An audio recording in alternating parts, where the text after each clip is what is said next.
You know, you might think there were signs, but people, you know, men in particular, we're funny creatures. You know, we want to hold things in. We don't want to be vulnerable. We don't want to look weak. And we don't want to, like, I would find it hard now. Like, I'm unfortunately conditioned to suicide, right? So I was 15 when Brave's old man passed away. I hope he doesn't mind me speaking about it, but his dad was a father figure to me, and it's like, it's fucking, whoa, what the fuck was that about, you know? Like, and then my best friend does it, and then my older brother takes his life. Like, I hadn't met my older brother, and that's another story, but I was looking forward to meeting my brother. I knew I had an older brother, and then we got news that he'd taken his life, and it was like, you go, and I'm still, this is all before I'm 22, 23, you know?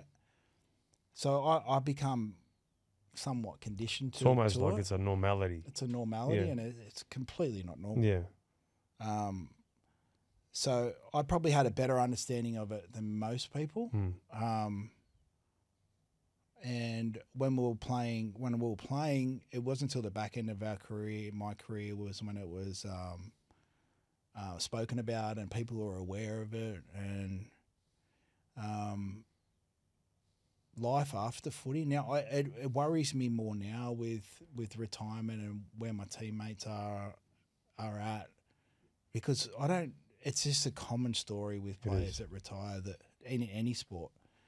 You look like, I went through it. I wasn't depressed. I kind of was prepared for it. Like, going through that adversity, it sucked for the first 4 years, but I don't define myself by money. Like, money doesn't bring me anything. I've had money and I've had no money. I see the stress that money can bring to retired players. You know, what am I going to do? What's my purpose? What's my job? Like, when I first retired and I was standing in a factory with a high-vis shirt on, I was so fucking embarrassed. But then I could snap out of it and say, it is what it is. You know what I mean? Like, no one gives a shit. Like, a delivery driver would turn up going, "Oh, you played footy." And I'm like, "Yeah." And I'd be embarrassed. And he'd go, "Oh, can you just sign here?" And then he'd walk out the door. But for me, it was like, "Oh, this is embarrassing. Everyone thinks because I played footy, I got millions of dollars and I shouldn't be doing this." I was conditioned to that period of my life, but I can see a lot of people aren't. Because you just want that smooth transition, right? So there's only a select few that can come out of the game and go straight into media. Braith's talented at it. Cameron Smith, Thurston, you know, like, that's a good, easy transition for them because they're still around the game. You still got that team environment. But when you're standing in a factory building cabinets for a joinery company a year after you've retired, playing in front of 40,000 people now, standing in a factory with a few people, one's from England, one's from, you know, Penrith, and, you know, like, you have nothing in common with. It's dark. It's a scary place. You've still got the same mortgage repayments for when you were playing footy.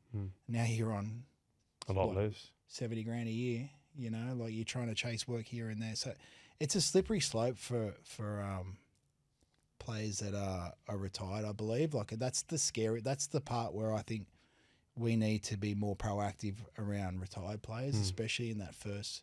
It took me 4 years to work it out.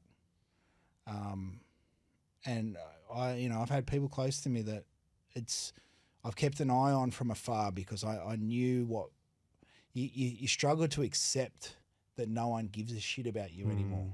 Your phone stops ringing.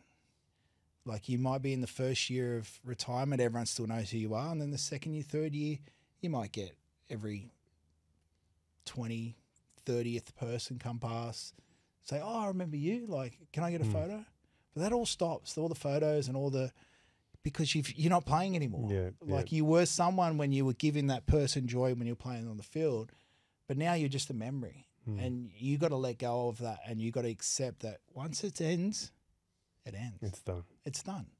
You know, you can still have it. You still bring joy to those people that might be a little bit older, but eventually it fizzles out. And unless you stay in the game and do commentary, or you're doing your podcast and stuff like that,